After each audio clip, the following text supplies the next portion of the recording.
নমস্কার। তো চলে যাব আজকে বাড়ি। তো খুবই ভালো লাগছে যতই যেখানে থাকুন না কেন। এই যে সপ্তাহ 10 দিন কি অনেক বেশি 10-15 দিনের মতো যে বাইরে থাকলাম, তো ভালো লাগলো ঘুরতে ফিরতে। কিন্তু এতদিন থাকার পর আর 2-3 দিন ধরে আর ভালো লাগছে না, যে মনে হচ্ছে কি বাড়ি যাব।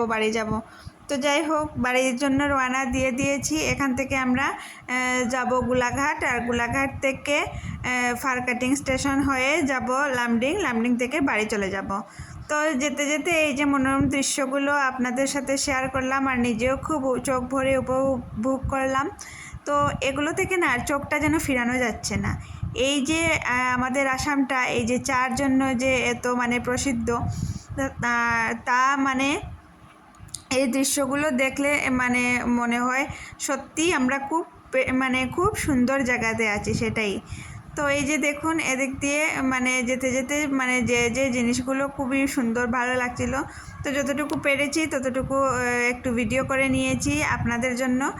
আর মোবাইলটাতেও খুব বেশি চার্জ নেই, জানি না কতটুকু ভিডিও করতে পারবো না পারবো, মানে কত সময় চার্জ থাকবে না থাকবে। আর একটু তো চার্জ রাখতেই হয় বলুন, যদি হঠাৎ কোনো দরকার পড়ে, কেউ যদি ফোন টোন করে। এই জায়গাটা দেখুন, এত সুন্দর, মানে সিনেমাতে আমরা যেরকম দেখেছিলাম ঠিক সেরকম, তাই না? তো চলে যাব বাড়ি। ওয়েদারটাও একটু মেঘলা মেঘলা করেছে, জানি না বৃষ্টি হবে কি না হবে। তো বাড়ি গিয়েই আবার 2-3 দিন পর বিহু চলে এসেছে। তো প্রথমেই তো আমরা যাব বাবাদের ওখানে। তো বাবা বারবার ফোন করছিল ওদের করে যাওয়ার জন্য। তো স্কুল টুল আরম্ভ হলে না, যখন বাচ্চাদের পড়ালেখাটা শুরু হয়ে যায়, তো আর যাওয়া যায় না। ভ্যাকেশন দেয় ঠিকই স্কুল থেকে, কিন্তু ভ্যাকেশনের সাথে সাথে অনেকগুলো মানে ওদেরকে হোমওয়ার্কও দিয়ে দেয়, তো সেগুলো করবে না, ঘোরাফেরা করবে, সেজন্য আর যাওয়া হয় না। তো আমরা ফারকাটিং স্টেশন হয়ে লামডিং এসে গেছি, সেটা আর ভিডিও করতে পারিনি। লামডিং থেকে এখান থেকে ট্রেনে উঠবো। আর এখন জানেন কটা বাজে? ভোর 3:30। ভোর 3:30তে লামডিং থেকে ট্রেনে করে আমরা যাব। তো লামডিংয়ের ট্রেনটা 3:30 ছিল, 3:20 ছিল, 3:30তে চলে এসেছে। 10 মিনিট লেট ছিল। তো ওটা করে আমরা প্রথমে যে বললাম আগেই বাবাদের ওখানে যাব। তো বন্ধুরা, আমার যে এই যে মানে ভ্রমণের ভিডিওগুলো আপনাদের কার কীরকম লাগলো না লাগলো কমেন্টে অবশ্যই জানাবেন কিন্তু। আর যদি ভালো লাগে তাহলে লাইক কমেন্ট শেয়ার অবশ্যই করবেন, চ্যানেলটাকে সাবস্ক্রাইব করে দিবেন।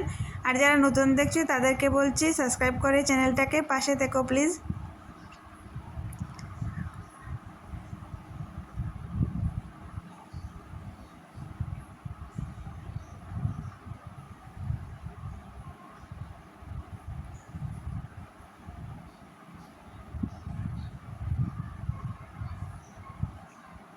আর আমরা যেহেতু ওখান নোয়াগাঁও থেকে অনেক জিনিস টুকিটাকি কেনা হয়েছে। আর ওখান থেকে যে দুজন কলিগের করে ছিলাম, তাদের ঘর থেকে অনেক গিফটও পেয়েছি, সেটাও অন্য একটা ব্লগে অবশ্যই শেয়ার করব।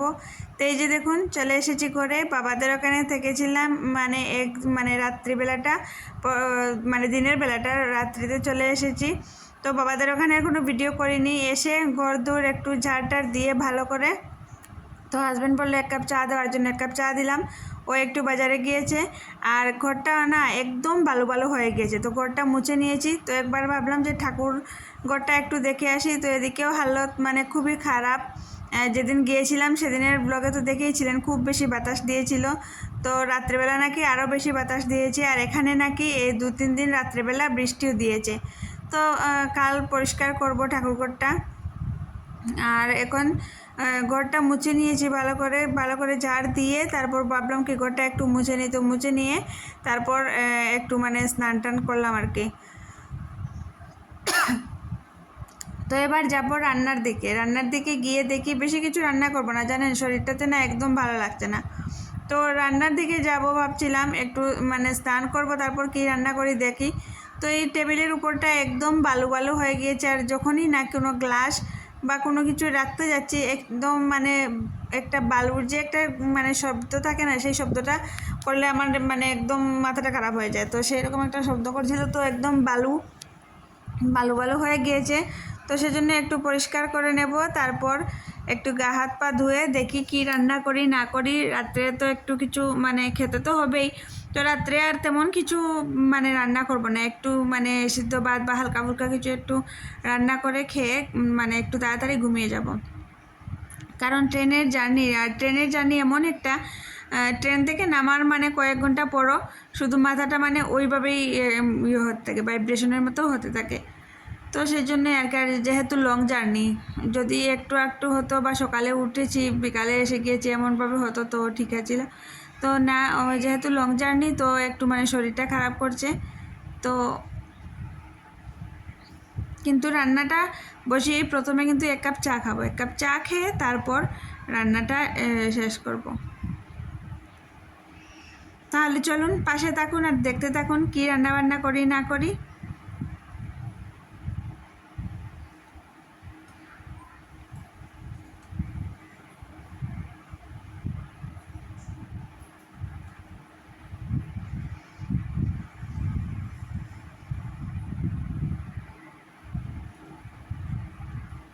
তো এই যে দেখুন চলে এসেছি রান্নাবান্নার দিকে। আলু সিদ্ধ দেবো আমাদের জন্য আর হাজব্যান্ডের জন্য স্কোয়াশ কেটে রেখেছি, সেটা দিয়ে একটু জিরে দিয়ে তরকারি করে নেব। তরকারি কি একটু মাখা মাখা করে নেব। আর আমাদের জন্য আলু সিদ্ধ ভাত করব, আর এখানে বিনস আলু ভাজা করেছি। আর হ্যাঁ, সবার প্রথমে কিন্তু 1 কাপ চা বানিয়ে নিয়েছি। তো আজকের মতো এটুকুই, টাটা সবাইকে।